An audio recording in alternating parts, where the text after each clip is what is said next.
வச்சுக்கலாம். எண்ணெய் ஊத்திக்கலாம். நம்ம கடுகு போட்டுக்கலாம். கடலைப்பருப்பு போட்டுக்கலாம்.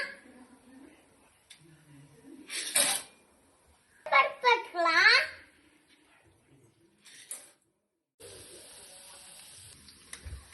கருவேப்பிலை போட்டுக்கலாம்.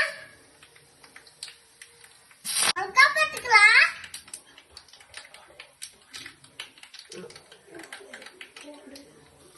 நம்ம சைடுல போட்டுக்கலாம்.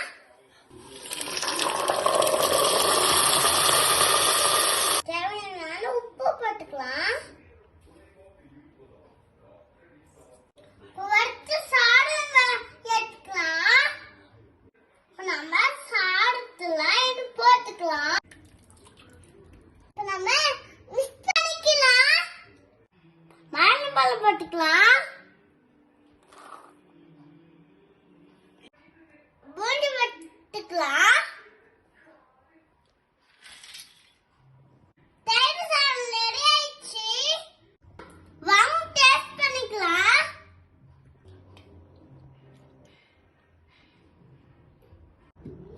சூப்பரா இருக்கு.